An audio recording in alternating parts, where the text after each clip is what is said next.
He once asked a question so raw, so haunting, that it echoed in the hearts of everyone who heard it. Do you also cry from hunger? A man, forgotten by society, left with nothing but pain and empty hands. Yet fate had a plan. He rose from the depths of despair to the heights of wealth. But just when the world thought he had everything, tragedy struck at his very core. How could a man who conquered hunger now be brought to his knees by grief? His story began on the cold pavements of the city, where people walked past him as though he were invisible. His clothes were torn, his hands calloused, and his eyes hollow from sleepless nights. Each day he stretched out his palm, not for greed, but for survival. Sometimes he received a coin, sometimes only a glance filled with pity or disgust.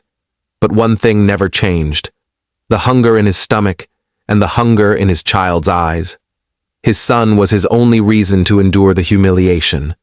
Every crumb he collected, every coin he begged for, was not for himself, but to keep his boy alive. When the streets grew silent and darkness settled, he would hear his child whisper in a fragile voice, "Father, do you also cry from hunger?" Those words pierced his soul like no wound ever could. They became both his deepest sorrow and his greatest motivation. It was in those moments of despair that something shifted within him. He realized he could no longer rely on the mercy of strangers. With determination burning in his heart, he began searching for any work, no matter how small. He carried bricks at construction sites, cleaned floors, and pushed heavy carts through crowded markets. Slowly, he saved enough to buy a second-hand cart of his own. With it, he started selling fruits and vegetables. The same man who once begged for food was now selling it. The streets that once ignored him now saw his resilience. Day after day, he rose before dawn, pushing his cart through rain and heat, determined not just to feed his son, but to prove that hunger could not defeat him. The climb from hunger to survival had been long, but at last, it seemed as though life was beginning to reward him. His cart grew into a stall, his stall into a shop, and soon his shop multiplied into several. What once felt impossible now stood before him. He was not only feeding his son, but giving him an education, clothes, and a life with dignity. The boy who had once fallen asleep hungry was now walking with confidence, holding his father's hand as they dreamed of a brighter future together. But life, with all its ironies, is often cruelest when hope burns brightest. One rainy evening, as the city rushed with umbrellas and headlights, his son was on his way home from school.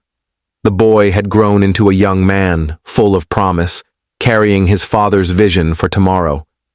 Yet fate intervened in the harshest way. A sudden accident, a screech of brakes, a silence that shattered everything. The news came to him not as words, but as a weight that crushed his chest. Standing over the hospital bed, he stared at the lifeless face of the very reason he had fought through hunger, humiliation, and endless nights of despair. His son, the child for whom he had sacrificed every meal, endured every humiliation, and built an empire from nothing, was gone. For the first time in years, he felt powerless again. All the money he had earned, the businesses he had built, the respect he had gained, it meant nothing in that moment. He had once known the pain of hunger, but this was deeper. Hunger could be fed, poverty could be escaped, but the emptiness left by the loss of his only son was a wound no wealth could heal. He buried his son on a quiet morning, the same way he once buried his hunger, with tears and silence. The crowd that gathered was large. Employees, neighbors, and even those who once passed him by without notice came to pay their respects. They spoke of his success, his generosity, his rise from nothing. But as he stood by the grave, he felt none of it mattered. The applause of the world could not fill the silence left by a single voice he would never hear again. In the days that followed, he walked through his businesses like a ghost.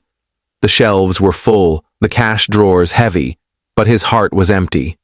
Wealth had given him comfort, yet it could not shield him from grief.